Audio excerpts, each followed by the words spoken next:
Muito bem, caros alunos do segundo ano do ensino médio do Colégio Estadual São Paulo.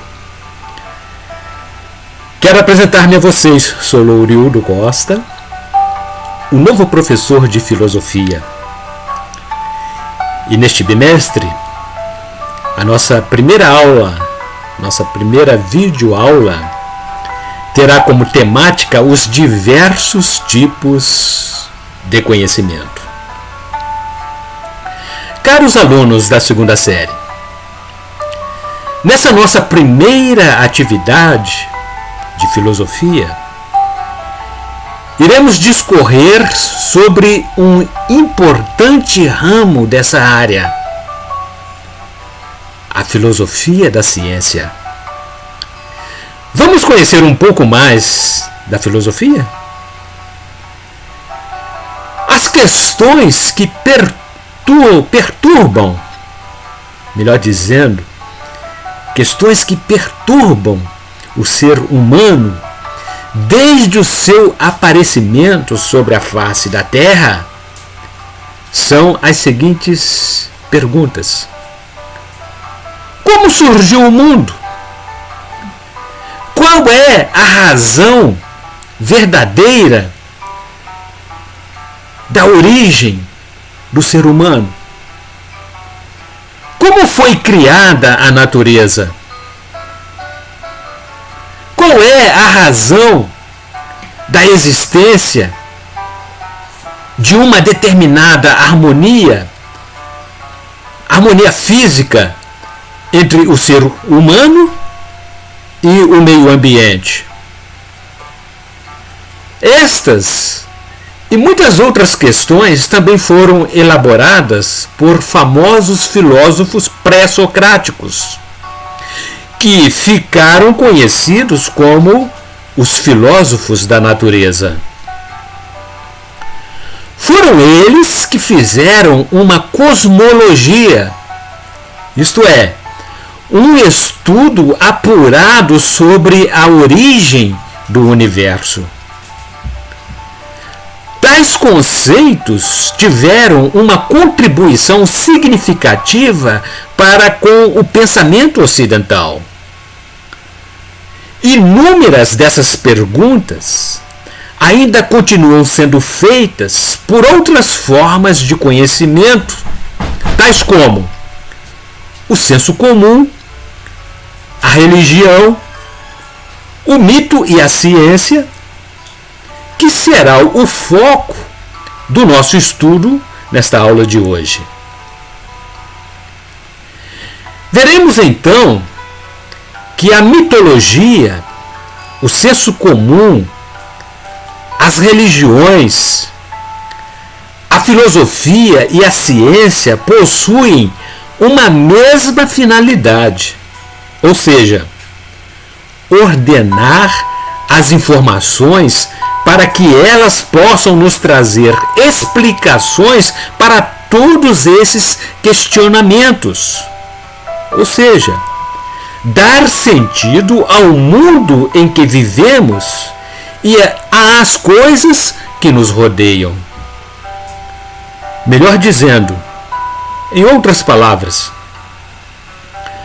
todas essas diferentes áreas que procuram trazer respostas às perguntas dos homens são produtoras de conhecimento. A fim de que vocês possam entender melhor, a religião e o mito buscam respostas e explicações divinas para melhor compreender os fatos e os acontecimentos que deram origem à existência humana.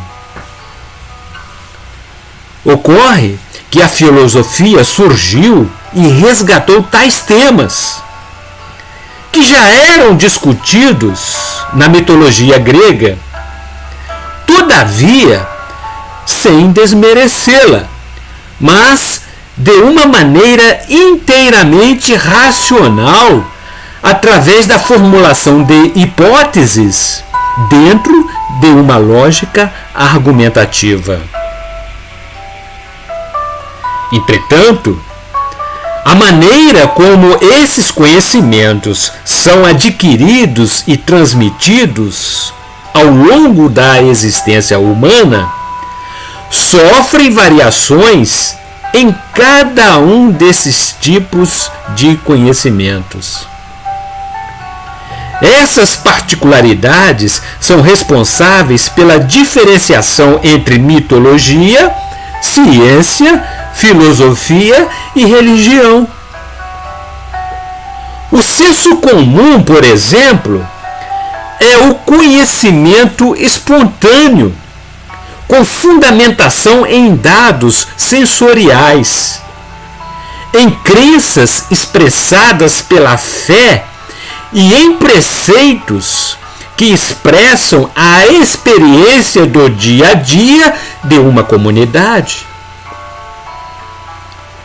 O senso comum ajuda a resolver os problemas práticos surgidos no dia a dia, no intuito de incluir os indivíduos nos comportamentos e valores estabelecidos pela sociedade em que vivem, com a finalidade precípua de orientação da vida. A grande diferença é que o conhecimento do senso comum não oferece nenhuma explicação.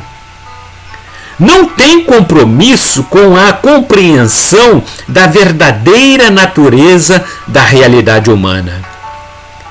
Geralmente, o conhecimento de senso comum está presente no nosso cotidiano e é passado de geração a geração. Vocês podem estar perguntando agora: o que é conhecimento? O conhecimento é uma forma de assimilar mentalmente a realidade. Os seres humanos vivem, como os outros seres vivos da natureza, de forma diferente deles. O homem cria para si mesmo o que entendemos como representação da realidade. E essas representações da realidade lançam os seus fundamentos nos sentidos, na percepção, na memória, na imaginação, no intelecto, na ideia de aparência e de realidade, no conceito de verdade ou falsidade. A partir dessas maneiras diferenciadas de conhecimentos, as pessoas incutem o mundo em sua memória e adquirem conhecimento sobre a realidade que as cercam. E na consciência, elas elaboram códigos para a interpretação de tudo o que possui existência ou pode ser imaginado. A partir daí, é estabelecida uma relação entre o sujeito, isto é, o indivíduo que passou a conhecer, e o objeto, que é tudo aquilo a ser conhecido pelo sujeito. E qual é a conclusão a que podemos chegar com esta nossa aula de hoje? Aprendemos que existem muitos tipos de conhecimentos. E o que vai diferir um conhecimento do outro é o meio, a abordagem, enfim, o método que cada um deles emprega para descobrir e avançar cada vez mais no interessante mundo da busca interminável pelo saber humano. E com isso, então, nós finalizamos hoje aqui nossa primeira aula e na semana que vem estaremos de volta dando continuidade a este tão importante assunto. Bons estudos e até lá!